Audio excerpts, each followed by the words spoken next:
தேர்தல் தேதியினுடைய தினத்தில் அறிவிச்சிருக்காங்க. கூட்டணி கட்சி தலைவர் எல்லாரும் உட்கார்ந்துருக்காங்க. தொகுதி பங்கீடு பேச்சுவார்த்தை எப்பொழுது தொடர்ந்து போறீங்க? ஏன்னா விரைவில் தொகுதி பங்கீடு பேச்சுவார்த்தை நடக்கும். விரைவில் தொகுதி பங்கீடு பேச்சுவார்த்தை நடக்கும். நடந்து முடிந்த பிறகு செய்தியாளர்களை அழைத்து விவரமாக உங்களுக்கு தெரிவிக்கப்படும். தாவல் இப்பதான் நான் ஏற்கனவே சொல்லிட்டேன். இன்னும் 15 நாள் இருக்குல்ல. எப்போ நாமினேஷன் ஆரம்பம்? வருகிற 30ஆம் தேதி தான் ஆரம்பம். காலம் நிறைய இருக்குது. அதனால பொறுமையாக எங்களுடைய கூட்டணி கட்சியுடைய தலைவர்களெல்லாம் ஒன்றிணைந்து உணர்வுபூர்வமாக நாங்கள் நிறுத்தப்படுகின்ற வேட்பாளர் அத்தனை பேரும் வெற்றி பெறக்கூடிய சூழ்நிலையிலே தொகுதி பங்கீடு அமையும். பாஜக ஆளும் மாநிலங்கள்ல சிறுபான்மையினர் தொடர்ந்து தாக்கப்படுறாங்க. எதிர்கட்சி தலைவரா நீங்களும் எந்த ஒரு கண்டனத்தையும் சொல்லல. சிறுபான்மையினரோட பாதுகாவலரா திமுக தான் இருக்கு. நீங்க வெறும் போட்டோக்கு மட்டும் தான் போஸ்ட் கொடுக்குறீங்க. இப்ப கொஞ்ச நேரத்துக்கு முன்னாடி முதலமைச்சர் சொல்லி அவர் அப்படித்தான் தொடர்ந்து சொல்லிட்டு இருக்காரு. இன்றைக்கே சொல்றாரு. எப்பொழுது பார்த்தாலும் தேர்தல் வருகின்ற பொழுது இந்த வார்த்தையை தான் பயன்படுத்துவார். ஆனால் இந்த இஸ்லாமிய சமுதாய மக்களுக்காக இந்த அரசாங்கம் என்ன செஞ்சது? அனைத்து இந்திய அண்ணா திராவிட முன்னேற்ற கழக ஆட்சியில் இருக்கும் பொழுது பல்வேறு திட்டங்களை அம்மாவர்கள் அறிவித்து செயல்படுத்தினோம். அனைத்து இந்திய அண்ணா திராவிட முன்னேற்ற கழக ஆட்சியில் தான் சட்ட ஒழுங்கு பாதுகாக்கப்பட்டது. சிறுபான்மை மக்களுக்கு பாதுகாப்பாக விளங்கிய அரசாங்கம் அதிமுக அரசாங்கம். இன்றைக்கு ஒட்டுமொத்த தமிழ் மக்களுக்கே பாதுகாப்பு இல்லை. அப்படிப்பட்ட நிகழ்வுதான் இப்பொழுது நடந்து கொண்டிருக்கின்றது.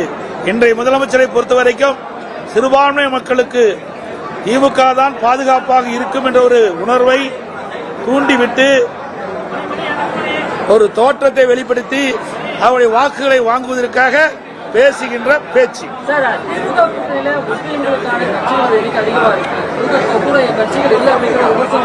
அதாவது இந்திய அண்ணா திராவிட முன்னேற்ற கழகத்தில் எங்க அணியை விரும்பி வருகின்ற இஸ்லாமியர்களுக்கு நிச்சயமாக வாய்ப்பு வழங்கும். தேர்தலை அறிவிச்சிருக்க நேரத்தில் திமுக அரசாங்கம் இது 5 வருஷம் நிறைவு பண்ணியிருக்காங்க. இப்போ தேர்தலுக்குள்ள போகிறோம். திமுகவுடைய ஆளுநர் இருக்காங்க. அவங்க பலத்தை எப்படி எதிர்கொள்ள போறீங்க? இல்ல நீங்க எந்த அளவுக்கு உங்களுடைய அவருக்கு எங்க பலம் இருக்குது? பலம் இருந்தா ஏன் அவசர புதிய திட்டத்துக்கு அடிக்கல் நாட்டிட்டு இருக்காரு?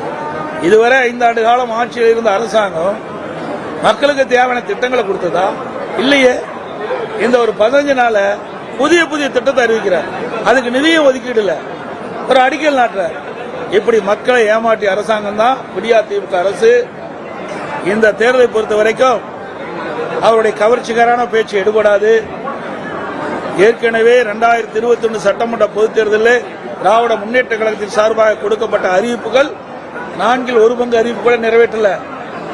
மக்களை ஏமாற்றி ஆட்சிக்கு வந்த பிறகு இன்றைய தினம் ஏதோ கவர்ச்சிகரமா பேசிட்டு இருக்கிறாங்க. அதெல்லாம் மக்களிடத்தில் எடுபடாது. இந்த தேர்தலை பொறுத்த வரைக்கும் திராவிட முன்னேற்ற கழகத்தையும் திராவிட முன்னேற்ற கழக கூட்டணியும் மக்கள் நம்ப போவதில்லை.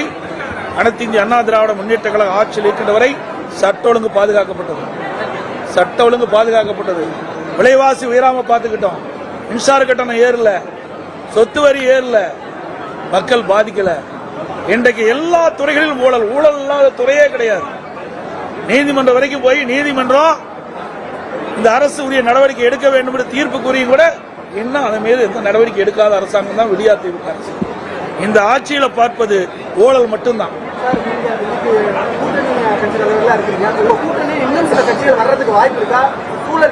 வர்றதுக்கு வாய்ப்பு இருக்குது. சூழல் விஜய் கூட்டணிக்கு வரணும்னு நீங்க விரும்புறீங்களா சார்? நான் ஏற்கனவே சொல்லிட்டேன்.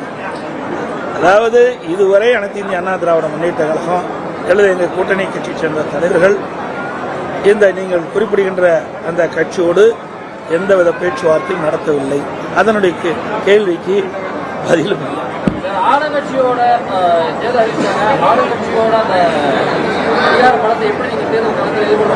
எங்க அதிகாரமே பலமே கிடையாது. அப்படின்னா தவறு. இன்னைக்கு கோட் ஆஃப் கான்டக்ட் வந்த பிறகு எல்லாம் தேர்தல் கமிஷன் போயிடுது.